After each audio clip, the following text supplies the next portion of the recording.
Welcome to Tokyo Wave, recorded in a live studio in Harajuku, Japan, with your hosts Aaron and Parker.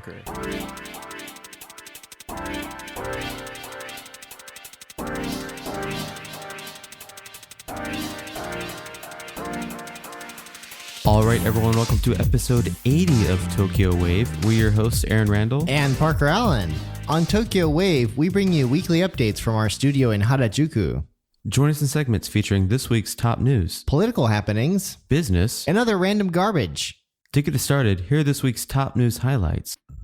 Japan to release hundreds of thousands of kiloliters of reserve oil. Tokyo Assembly member resigns for driving without license while criticizing bullying from peers. Two youths take ride of their lives as Ferris wheel doors left open at Japan amusement park. This week in Japan. All right, so our first story. Japan to release hundreds of thousands of kiloliters of reserve oil. That's a lot of oil.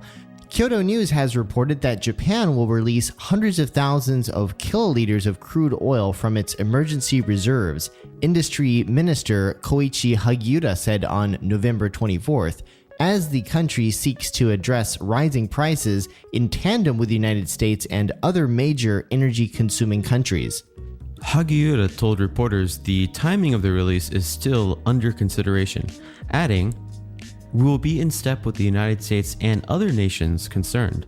The stability of oil prices is important in realizing an economic recovery." The Ministry of Economy, Trade and Industry said it will swiftly release the oil as soon as preparations for bidding and other conditions are finished. Earlier that day, Prime Minister Fumio Kishida announced the measure in what will be the first time Japan has tapped state-owned reserves to lower prices. Kishida said, quote, "Japan has decided to act in tandem with the United States and sell a portion of the state-owned stockpiles in a manner that does not violate the oil stockpiling law." Japan's oil stockpiling law limits release for purposes such as responding to disasters and political turmoil overseas. So as to not violate the law, Tokyo plans to release reserves in excess of its target of storing enough oil for 160 days of consumption. That's a lot of oil. Japan's announcement came after the White House said on November 23rd that the United States will release 50 million barrels of oil from emergency reserves in coordination with other countries, including China and India. The measure was unveiled as surging gasoline prices and other fuel products have hit households and companies already struggling with the impact of the coronavirus pandemic after the Organization of the Petroleum Exporting Countries and its allies, known as OPEC+, repeatedly ignored calls for more oil supply. This feels like a flashback to the mid-2000s. I mean, OPEC was always in the news. Yeah. Are we reaching the point of resource wars?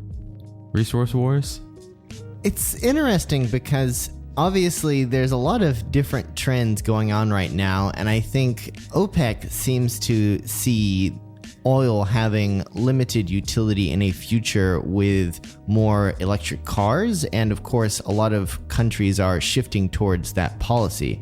However, those electric cars are really nifty, but they are not in wide supply, so obviously the world is still largely dependent on fossil fuel, and it seems that these countries want to make sure they can get top dollar for their products no matter what the actual macroeconomic situation tends to be. It is kind of interesting to see that the US is also struggling with this as well, with the 50 million barrels that they're pulling for emergency reserves. Just kind of makes you think, we know that these are limited supply, right? Technically speaking. Well, oil has always been this mafia, right? And so the actual supply and demand situation is always augmented by this cabal of oil producing countries, OPEC, obviously. And they, of course, want to make sure that their profit stream is consistent. And so it seems like this has escalated to a game of chicken between the oil-consuming countries, namely the US, Japan, and others, and the oil-producing countries. Right. I think in the past, major economies tended to take it on the nose from OPEC and sort of deal with it in stride. But this time, especially given the economic doom that the pandemic has brought forth, the oil-consuming countries don't want to let OPEC basically rob them again of lots of money. Right, that makes sense. All right, and up next, Tokyo Assembly member resigns for driving without license while criticizing bullying from peers. The Mainichi has reported that a member of the Tokyo Metropolitan Assembly announced her resignation at a November 22nd press conference, following her indictment for repeatedly driving without a license in contravention of the Road Traffic Act, and multiple unanimous calls for her resignation by her peers. Assembly member Fumiko Kinoshita, 55, presented her formal resignation dated November 22nd to the Metropolitan Assembly's president, who accepted it. At the press conference, Kinoshita revealed she had been urged to resign in a consultation with Tokyo Governor Yuriko Koike, who is also a special advisor to the Tomin First Nokai, or Tokyoites First Party, a regional party Kinoshita had previously belonged to. She then apologized, saying, quote, "I'm sorry for being complacent in abiding by the law, and I am reflecting deeply on my actions." That's why she drove without a license multiple times, right? I guess so. I didn't want to go to driving school. Valid claim. After the issue came to light, Kinoshita was absent from meetings of the assembly and committees she was on, citing poor health. On November 9th, she went to the assembly, the first time she had been seen in public for about 4 months, and announced to reporters that she intended to continue her political activities. But the assembly was in chaos, since the Tokyo Metropolitan Assembly already unanimously voted to recommend her resignation twice, and other assembly members did not hold meetings for committees she was involved in as a show of opposition. You know, these politicians here in Japan, it's such a common pattern. Whenever they get in trouble, it's always a health issue, right? Or like a mental health issue. They don't like criticism. Yeah. While Kinoshita did apologize at the press conference and stated that, quote, "driving in the period where one's driving license is invalid should not happen," she said she had aimed to continue her activities as an assembly member as a realization of women's advancement policies. Fighting for the right to break the law. I mean, that is something, I guess, right? Further, she indicated a strong dissatisfaction with the response taken by the Tokyo Metropolitan Assembly, saying, quote, "The decision to recommend my resignation is not legally binding, and I'm granted the presumption of innocence regarding the criminal case. I wished to do my work as an assembly member, but I was confronted with an unreasonable reality where I could not do my job." Her lawyer, who was present at the press conference, also criticized the assembly, stating that it's the same structure as is seen in bullying in schools and workplaces. Kinoshita also revealed that she had met with Koike before the press conference at about 2 p.m. The Tokyo governor reportedly told her, quote, "How about if you withdraw temporarily and focus on resolving the traffic accident issue? It's not as if your life is ending. When you want to start again, I'll be there to give you advice." In reference to the advice, Kinoshita said to reporters, "I spoke again with my supporters and took the advice of the Tokyo governor into account to think deeply and reach the conclusion to resign." Governor Koike sounds like mom. So they can withdraw temporarily and just come back? No. I think Koike was just sugarcoating, basically, Get out of here. Yeah, get out of here, and when you come back, you can talk to the Don. Yeah. But to get back, you have to get reelected, right? Exactly. Yeah. Okay. I was gonna say, like, I have a stinking suspicion that she probably will not get reelected. Yeah. Oh man, is this a big thing here? Driving without a license? I mean, yeah, I think that, and a lot of local politicians tend to flout the rules because they have this position of power. mm-hmm. And so it was really a black mark for the Tokyo Metropolitan Assembly having this member who was not just breaking the law once, but multiple times. And of course, she criticized the bullying in that other assembly members were criticizing her for not resigning given the situation. But to the credit of other Metropolitan Assembly members, she was kind of making everybody look bad. Right. And so, what's an assembly of elected members if, they allow people who break laws to participate in the lawmaking process? Yeah, they can't have that. So their decision makes sense. I actually follow another Metropolitan Assembly member from Nerima Ward on Twitter, and he was also criticizing this member who used to be a member of the same political party, the Tokyo First Nokai. And he was saying, whatever she says, her statements are absurd. And he said, well, I took another look at her written comments, and I can confirm this is nuts. Yeah. All right, and up next, two youths take ride of their lives as Ferris wheel doors left open at Japan Amusement Park. The Mainichi has also reported that two passengers were taken for a wild ride on a 50-meter-high Ferris wheel as the gondola doors were left open at the Fuji-Q Highland Amusement Park near Mount Fuji. The visitors inside the gondola, aged between 10 and 19, were not injured. The amusement park, Fuji-Q Highland, has been taking safety measures recently after a number of visitors riding the popular Doldorompa roller coaster suffered injuries, including broken bones. Yikes, man, Fuji-Q has some crazy roller coasters too. Fuji-Q is the king of dangerous Japanese amusement parks. I wouldn't want to go there knowing that some of the roller coasters aren't functioning right. Hey, it's only a couple of broken bones. That's show business, baby. There's the one roller coaster that goes up and the vertical drop is so extreme that it's like in the Guinness Book of World Records. That's probably the one where everybody's breaking their bones. Yeah. That one, I mean... Maybe they'll get the world record for the most broken bones. On a roller coaster. Oh, It sounds like a good Guinness World Record to have for an amusement park. Yikes.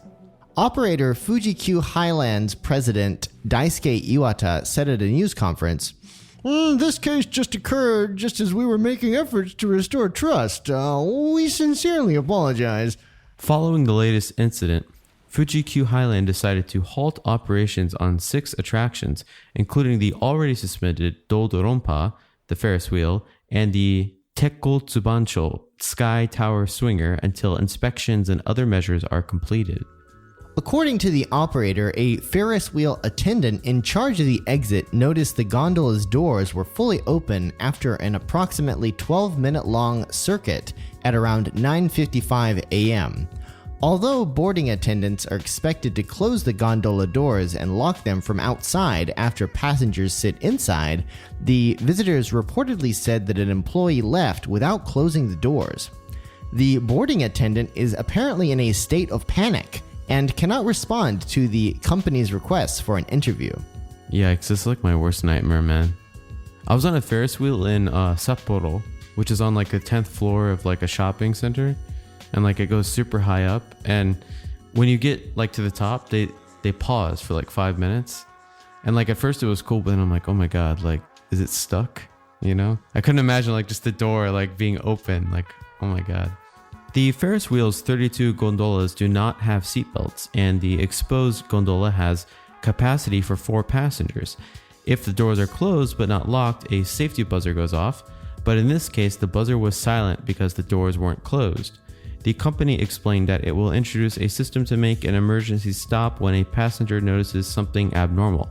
I love that the safety buzzer buzzes if the doors are closed but not locked, but if the doors aren't even closed, the safety buzzer doesn't buzz.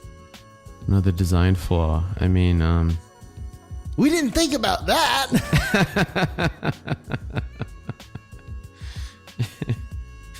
We have to give excitement to the kids. Oh man. So the Ferris wheel was built at Fuji-Q Highland in 1995. The safety buzzer was introduced after a 2009 case in which the doors were closed but not locked. Well, they had that problem, so they have the safety buzzer, but they didn't have the forgot to close the damn doors problem, so they didn't need the safety buzzer for that, right? Iwata commented, "We'll ensure employees thoroughly recognize human error as always possible, and we'll strive to prevent a reoccurrence. But hey, everyone knows that dangerous rides are why kids love amusement parks. That's show business, baby." 2 more people have reported broken bones after riding on attractions at Fuji-Q Highland, bringing the total possibly injured to 16, the park announced on November 22nd. They should make this like part of their like, you know, PR like ads like break your neck. Daddy, what's wrong with your neck? Can't handle it. It's the Busta Rhymes roller coaster. Break your neck. In partnership with the real Busta Rhymes. Wu-Tang forever, man. We love Fuji-Q Highland. Yo, come on, ride this roller coaster ride here. You'll break your neck. And we can also have Old Dirty Bastard's House of Horrors. Featuring Old Dirty Bastard as everybody. I've been inside this horror house for 2 days now. I can't seem to find the exit anywhere. It has been confirmed that 6 people suffered serious injuries, including broken bones riding the popular Dodorompa roller coaster, while another 6 sustained minor injuries. 2 more people also sustained minor injuries on other rides. According to Fuji-Q Highland, a woman in her 20s who took multiple rides at the park in early October recently reported that she discovered she had broken a rib.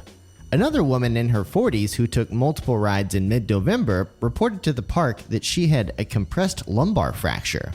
In both cases, the women had not reported the injuries on the days they visited the park, but only discovered the fractures when they consulted doctors later. Like I said, one of my worst fears. I mean, I don't like heights that much. Funny enough, I hate riding in planes. I have to ride in planes, but I hate it. But roller coasters are fine. Ferris wheels, though, I hate Ferris wheels. Because like you don't have the feeling of motion. Like with a roller coaster, like I always feel like I'm locked into the track. I think to my head, like I'm from Orlando, Florida too. So I was on roller coasters when I was like 8 years old. When I wasn't supposed to be, like, you snuck in and was riding Dueling Dragons and all this stuff and Islands of Adventure. So I feel safe, right? But Ferris wheels, I don't know. They're just so slow and there's like weird, like metallic sounds happening. Same thing with airplanes, just like these weird noises. I think Ferris wheels, like, they always feel like they're about to break, right? Yeah, they do. Maybe it's not a bug, it's a feature. Yeah. Probably like it might be a thing where like the engineers who built them too are like, yo, we don't really know how these things work, but they work. That's how turbulence is with airplanes.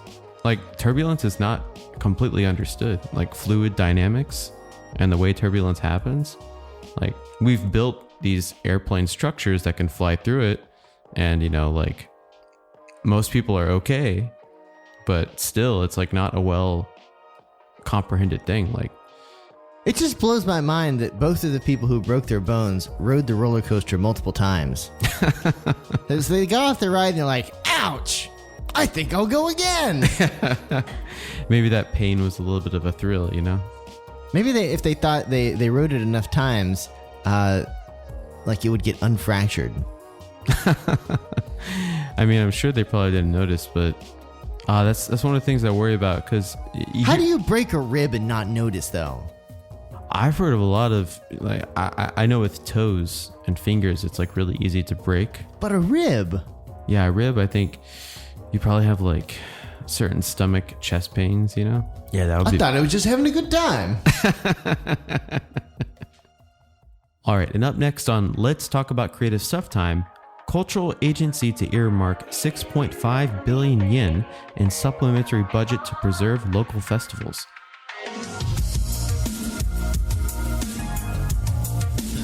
You're now listening to Tokyo Wave.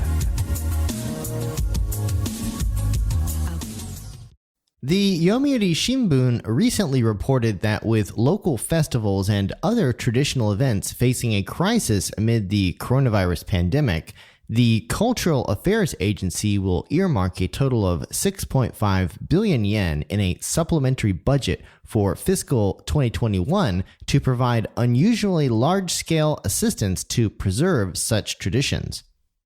The agency plans to set up a consultation section to handle matters such as subsidies to repair floats, costumes, and other equipment. The assistance is aimed at ensuring that traditional events, already plagued by a shortage of successors and regional depopulation, will continue.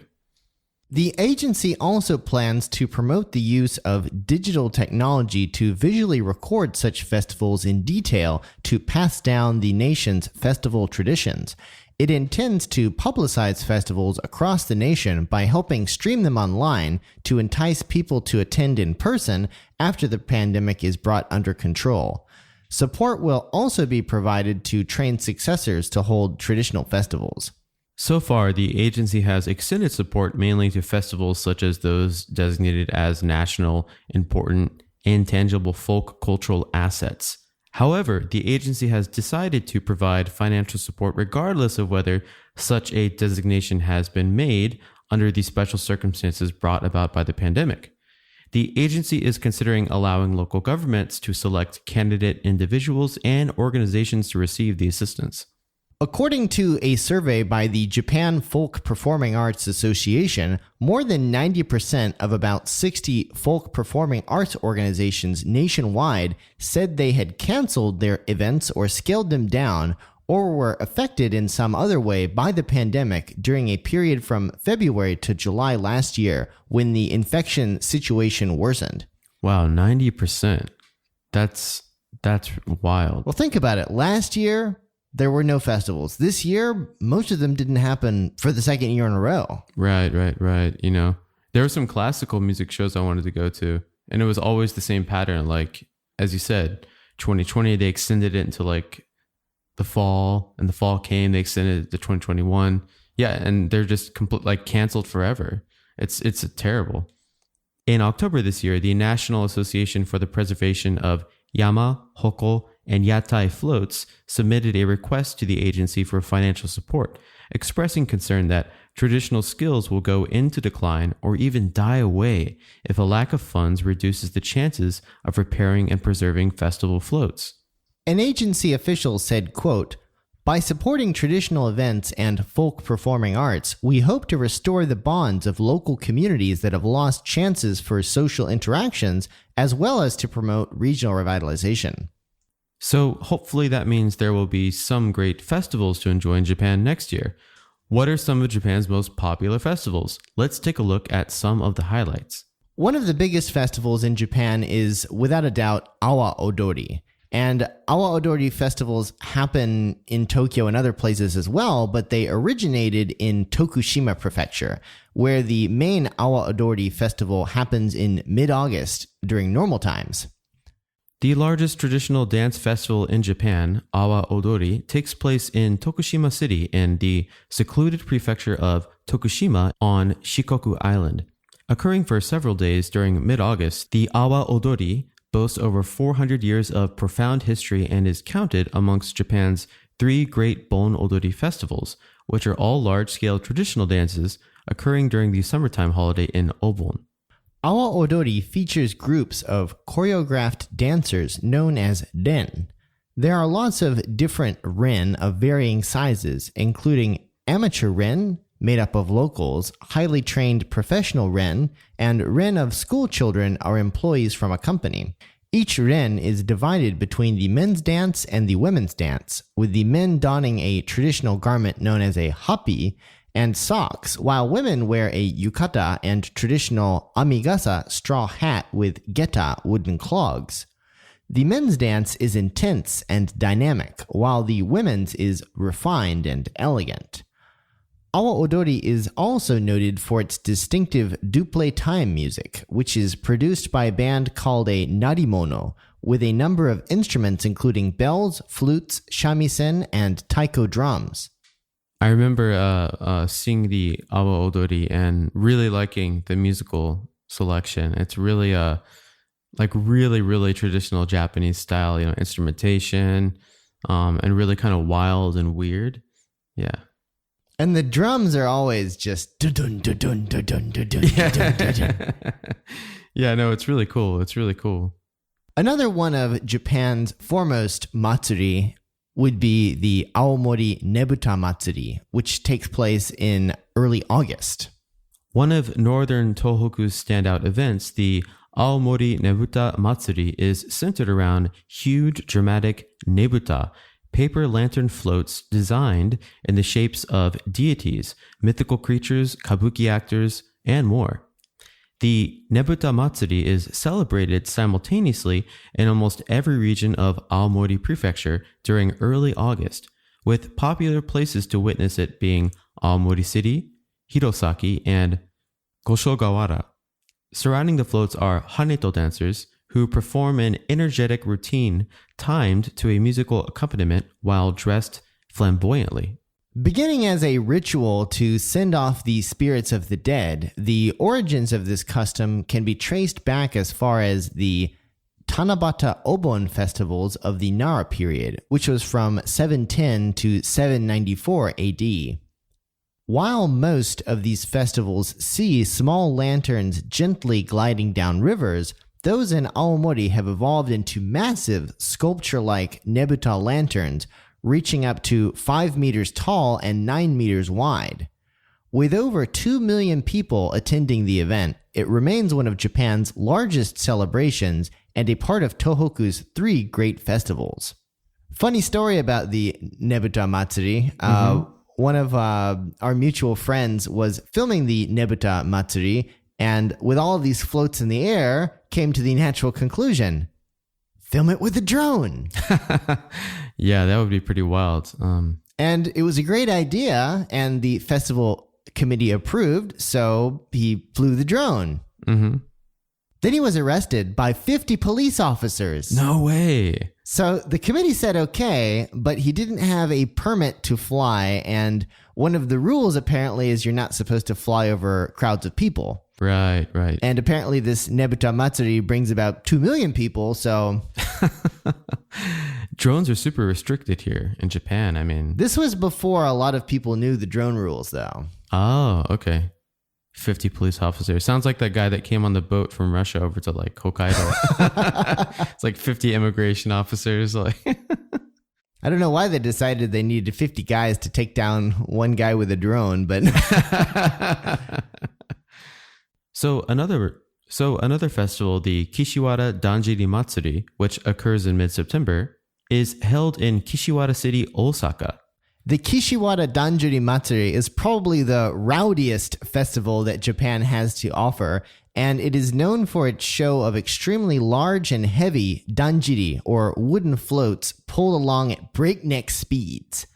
Considered to be one of the most thrilling traditional festivals in Japan, over 400,000 spectators gather to watch this nail-biting display of raw energy incitement and batshit craziness. So with up to 10 different varieties unique to certain areas, danjiri floats have hundreds of years of history and are at the heart of Kansai culture, that's West Japan. Each danjiri hosts a group of musicians alongside a collection of locals and one individual chosen to stand atop to shift their weight and help it around corners. That sounds like a fun job. While there are several festivals featuring danjiri, Kishiwara is by far the most famous. The danjiri there weigh about 4 tons and are generally made from the wood of Japanese keaki tree and adorned with intricate carvings by the town's most skilled carpenters. To help move it along, a team of up to 200 pull ropes from the front while pushing the wheels from behind with a stick, carefully matching their power and showing off their strength and dexterity. Oh yeah, and they're all drunk. Oh yeah. Everyone's drunk at these things. That's like the first thing you do at a festival is like 9 a.m. It's like, all right, we're about to have to carry a shrine around all day. Let's get loaded, guys. It's nuts. It's nuts. And I mean, people of all ages participate in these things, right? Only the adults drink, though. Yeah. Man, I want to be the guy on top steering it, I never got to see this particular festival in person, but last time I was in Osaka, they actually had a parade of danjiri from around the region going around Osaka Castle. And so you got to see all of these different danjiri, and they were going kind of fast, but not really. Mm-hmm. And it just made me think, wow, I bet seeing the real deal is so much more exciting. Yeah. Because they're hollering and screaming and hooting and going really fast. I mean, it's so fast. Even if you're a spectator, it's like it's there and then it's gone. It's like watching like a horse race, like live in person. The cool thing though is that there's multiple ones. Oh, okay. So it's like car number 1, wow, then car number 2. Wow. That's wild. And of course, it's not very pandemic friendly because everybody's packed in around these random street corners. Mm-hmm. And of course, if you're at the wrong place at the wrong time, you might get hurt. Oh, for sure. And all the people pushing it around are next to each other. They're sweating. It's a wild situation. Perhaps the most well-known festival on this list is Kyoto's Gion Matsuri. Held by Yasaka Shrine, which sits between Kyoto's historical Gion and Higashiyama districts. The Gion Matsuri is another of Japan's most famous Matsuri festivals. Its history dates all the way back to 869. Wow. With the emperor declaring a festival be held to appease the gods and curb plague. It has been held continuously since 970. Yes, that's over 1,000 years ago. The Gion Matsuri is most famous for the spectacular procession of floats on the 17th and 24th of July, along with the smaller Yoiyama festivals the preceding nights. During the Yoiyama, the giant Yama and Hoko floats used for the main processions are displayed outdoors with their lanterns lit, accompanied by Gion Bayashi traditional music. The festival is also a time for locals and visitors to don their best kimono and show it off throughout the town. Surrounded by the ancient retro streets of Kyoto's Geisha district, the jovial yet deeply spiritual atmosphere offers an intimate encounter with the soul of Japanese culture. Being one of Japan's cultural heartlands, Kyoto is also host to a number of other Matsuri festivals throughout the year. So, it goes without saying, they talked about the kind of back streets in the Geisha district, one of the most beautiful areas of Japan. So freaking cool. I love going there. Obsessed with going there. I haven't seen this festival though. Gion is interesting because it's basically Kyoto's red light district. Right. And so obviously there's the history with geishas, but if you go to Gion today, it's full of hostess clubs. It's kind of like Kabukicho. Yeah. But Gion's the place where at night you can see the geishas running around, right? Yes, and of course, it's the majority of tourists that are cosplaying as geishas, though. Right, yeah. I remember my first time in Japan being with a photographer friend and trying to snap a shot of a geisha, but... You should write a memoir. Ooh, good one for those who get it. So, funny thing, Kyoto right now is packed with tourists.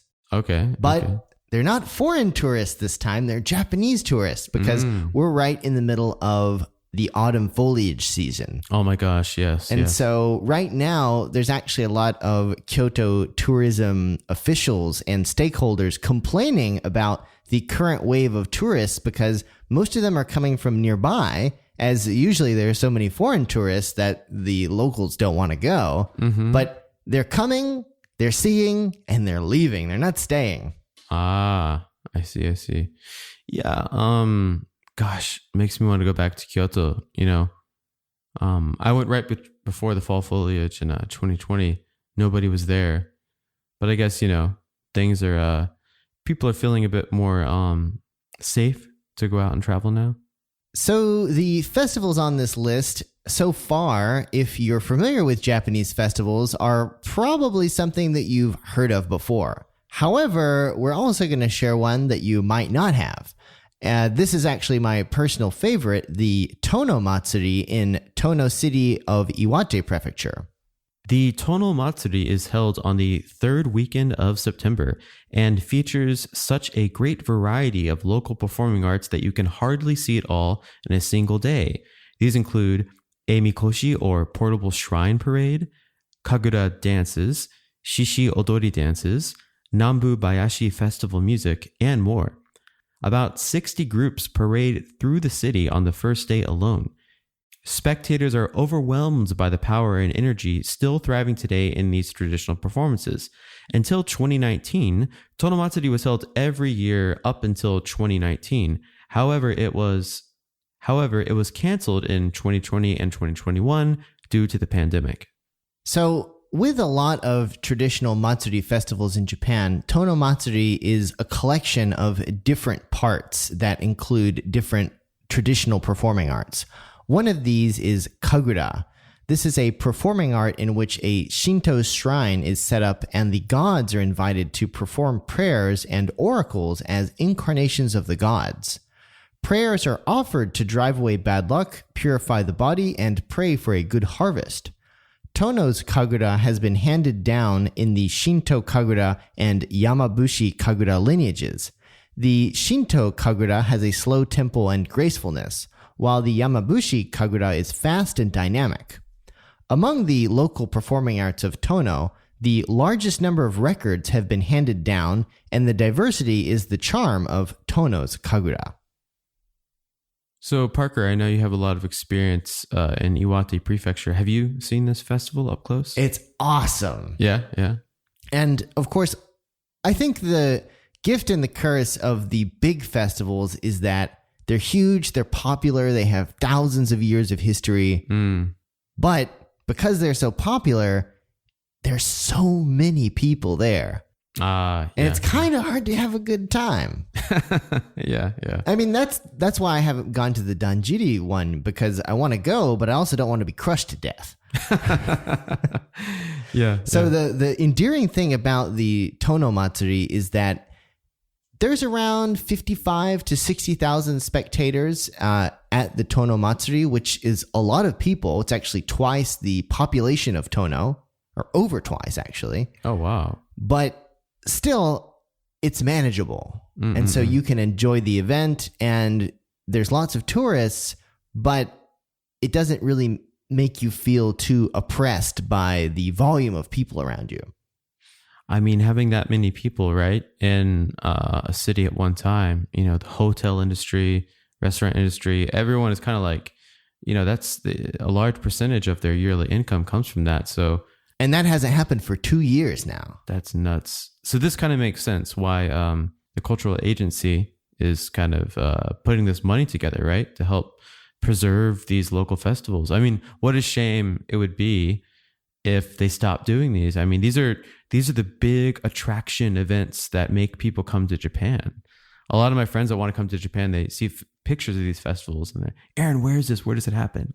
And I think part of the Japanese tourism economy is very event focused. So without these events, the tourism schedule is all out of whack. Right. And so, of course, every year they don't have an event, they don't get a boost in revenue. And it's harder to support these initiatives as the people who are doing them and the donors and the sponsors behind them have literally been at a standstill for the past 2 years. Another interesting part of Tono Matsuri is the Shishi Odori, or deer dance. This is one of Tono's representative performing arts, which was introduced to Tono about 400 years ago. The dance is characterized by a group of shishi dancers wearing manes called kannagara and wearing deer heads, and dancers holding swords and other tools in their hands. It is said that the shika odori, or deer dance, which is widespread in the Tohoku region, started as a memorial service for deer, but in Tono, people and deer dance in pairs, which is said to express the conflict and harmony between people and nature. It's actually funny because when I was there, we were with a group of people from the sister city of Tono, where I'm from, Chattanooga, Tennessee. And people were, using Google Translate, and they said, "Oh, it's a lion dance." And the Japanese guy kind of brings us aside and he's like, "No, not lion, deer." But still kind of cool. And so literally this big costume with this huge wooden deer head will come around and it'll bite you on the head. Oh, really? For good luck. There's another festival I can't think of the name of. It happens in Akita Prefecture, I think in like January, February. And it's where like demons come out and they scare the crap out of you. But like, it's good. It's supposed to like, cleanse your body and bring good luck and like scare everything out of you. Have you heard about this? Is that different from the Akita Lantern Festival with the massive lanterns that are like super tall? It is different. It's different. Hey, Google, find Akita Scary Ass Demon Festival. So it's the Namahage Festival in Akita Prefecture. So the Namahage are a troll type of oni or demon with like blue or red skin. And during the new year, they terrorize villages, carrying off young babies.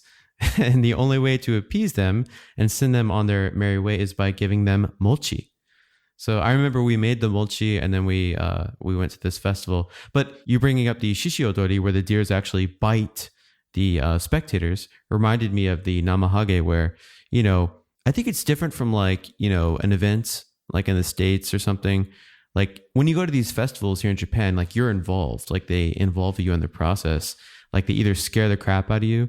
Like during the Namahage, I remember like we went into these like actual igloos and we would like hang out and eat some nabe, drink some sake, and then a demon would all of a sudden appear and we had to go to these dark, like weird, like bushy areas and like, we got like jump scared like 20 times. And it became actually fun. You got like addicted to being scared and everyone's getting drunk and eating nabe. Ah, it's a demon. Here, have some mochi. Get out of here. Yeah, exactly. Going back to Tono Matsuri, the other cool thing is horseback archery, or Tono Nambu Yabusame. It is said to have started in 1335 when the fourth generation of Tono Nambu Shiyuki dedicated it to the Kushibiki Hachiman Shrine in Hachinohe City of Aomori Prefecture. In 1627, Naoe Nambu moved from Hachinohe to Tono, and in 1661, he built a stable and dedicated Yabusame, or archery on horseback, in the same way as at Kushibiki Hachimangu Shrine. It is a characteristic of Yabusame that the attendant follows the archer while calling out, "Yo, Italia!" which can only be seen in Nambu Yabusame in Tono. You ever ridden a horse, Aaron? Actually, no. Can you imagine riding a horse at full speed with a bow and arrow trying to hit a target? That's what these guys do. That sounds fun right there. And after a couple shots of sake. Wait, what does the Yo Italia mean? I think it's like, hey, he's going to hit it. Nice. That sounds like a lot of fun. Wait, have you participated in this? I didn't ride the horse, but I was sitting in the VIP seat getting hammered. That's cool, man. That's cool. It was actually, so I was with the mayor of Chattanooga at the time, and he wasn't a real adventurous eater. So a lot of the Japanese food didn't really suit him, but he was really nice about it. But after all of the Japanese food he had been offered and politely declined, the thing that he had literally while we're watching these people, going full speed, trying to hit a target on horseback, was Genghis Khan. Huh. Which is like the stew of lamb. Ah, okay. Which, if you're a good old boy from Tennessee, we don't eat a whole lot of lamb. Yeah. I was surprised. Genghis Khan, he loved it. That sounds like fun. I think I got to add archery and also doing archery while riding a horse to my bucket list or things I want to do in Japan before I leave this place. Gonna have to start practicing now. Yeah. You could practice, get a Segway and a bow and arrow. Archery is so cool, man. I remember during the Olympics and even in movies too, I'm always like, man, what a cool skill it would be, especially like, end of the world scenario. Well, so I used to live in Yoyogi, and I would always see these kids like wearing this traditional garb, and they had these really, really tall things wrapped up in cloth. And I was like, what are these kids doing bringing around these big old sticks? Yeah, yeah. And I eventually found out that they were going to Meiji Jingu, where you can practice archery. Ah, yeah. The wear is very, very traditional and very cool. Korea actually has a very similar style, like get up whenever they do archery. So I think there's some like long lost historical connection there. But yeah, when we do archery back in Tennessee, it's usually just camo. Yeah. What is it called? Shit. In Florida, there are those who own a crossbow, and they do shoot other people often. So is that before or after they smoke the bath salt? Both actually.